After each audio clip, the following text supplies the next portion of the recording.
Қайырлы таң, өнер сүйер қауым. Қазір біз Шығыс Қазақстан өнер музейінің үлкен залында Алтай ажары атты жаңғыру шығармашылық бірлестігінің көрмесінде тұрмыз.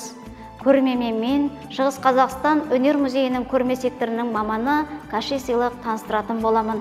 Өңір суретшілерінің басын қосқан жаңғыру шығармашылық бірлестігі 2019 жылы құрылды. Бірлестіктің құрылуына музейіміздің тікелей қатысы бар.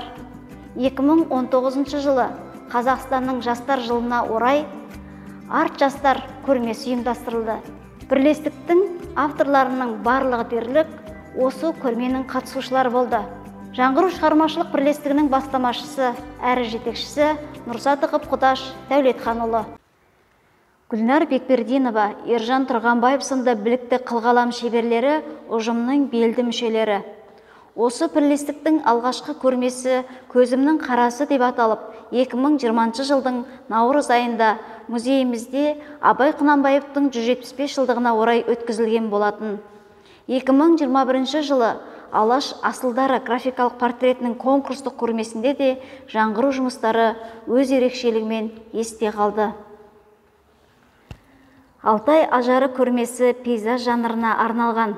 Ол ұжымның 3 жылдық еңбегінің жемісі, жетістігі, ондағы әр туынды суретшінің туған жерге деген сүйіспеншілігін, қылғаламның қуатымен көрсететін керемет көрме ретінде көрерменге жол тартады.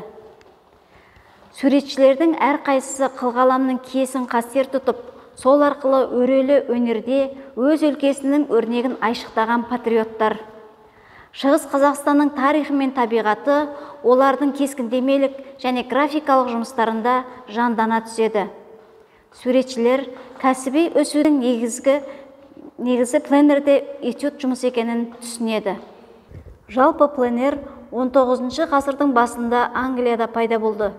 Пленерлік кескіндеме суретшілердің натураны дәлме-дәл бейнелеу үшін картинаны шеберханада емес, ашық далада салуынан қалыптасқан. Пленеризм суретшілер эстетикасының негізіне айналды. Олар үшін жарық пен ауа тәуелсіз мәнге ие болды және таза көркем қызығушылық тудырды. Көрмеде сіз суретшілердің жаңа туындыларын көресіз. Олардың көпшілігі жылына 2-3 рет жаңғыру аясында өткізілген бірлескен пленерде орындалды. Олар Самсоновка, Зимовье, Жыланды, Ақбауыр шатқалы, Шешек пен Айыртаудың пейзаждары. Ұжымда өнер әлемінде өз жолын қалыптастыра білген кәсіпқой суретшілер мен әуесқой суретшілер бар. Қазір жаңғыру шығармашылық бірлестігінің құрамында 17 автор бар. Олардың 9-ы осы көрмеге қатысады. Көрмеге қатысушылардың әрқайсының кәсіби білімі бар. Жаңғыру шығармашылық бірлестігінің мүшесі, суретші Рада Бейсенова Алматы көркем сурет училищесін бітірген. Сіздер көріп тұрған автордың жұмысы Самал жел, Алтай тауы туындысында өзі туып өскен киелі Алтай тауларының таңғажайып табиғатын бейнелеу арқылы суретшінің сезімі, сағынышы, көңіл күйі, түсінігі, табиғатқа деген эстетикалық, этикалық көзқарасы аңғарылады. Картиналардағы жасыл түстің гаммасы ерекше. Ұжым мүшелері Гүлнар Бекбердинова, Ержан Тұрғанбаев, Қуаныш Әділбек, Семей педагогикалық институтының көркем графикалық факультетінің түлектері. Алдабергенов Данияр, Жүргенов атындағы Қазақ ұлттық өнер академиясын бітірген. Суретші Гүлнар Бекбердинова өз туындыларында туған жердің табиғаты мен адамдарына деген махаббатын, қала көрінісін көркем суреттеген. Суретшінің әсіресе мастихимен салынған туындыларының бояуы анық әрі айқын, өзгеше реңкпен көрінеді. Танымал суретші музейіміздің тұрақты қатысушысы Ержан Тұрғанбаев картиналарында бейнені жалпылама берген. Заманауи авангардтық өнер сезіледі. Суретшінің колорит түс таңдауы ерекше. Таудағы кеш, желді күн туындыларында туған елінің бай табиғатын шабытпен суреттеген. Қатонқарағайлы Қуаныш Әділбек музейімізде өткен Дала дидары жобасының бас жүлдегері. Көрмеге суретші өзінің бұқтырма, бөртек картиналарын ұсынып отыр. Данияр Алдабергенов Алтай ажарын айшықты туындыларға айналдырды. Реалистік академиялық стилде жасауға талпынған суретшінің жұмыстарында Данияр Алдабергенов Алтай ажарын айшықты туындыларға айналдырды.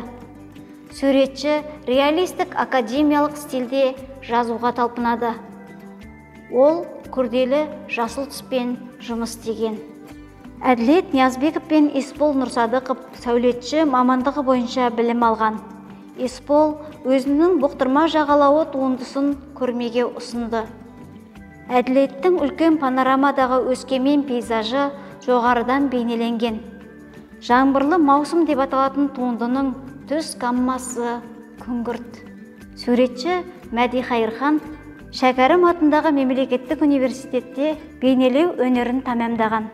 Оның музей қорындағы Бала Абай көз туындылары өте танымал.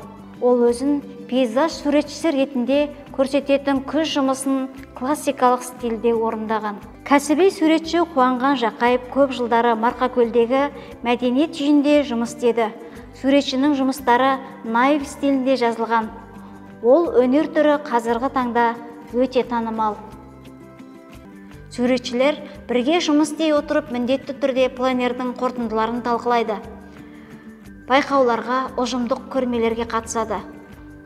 Өнердің ең биік шыңдарының бірінен саналатын бейнелеу өнерінің барлық түрлері мен жанрлары қашанда өркен жайып даму жолында.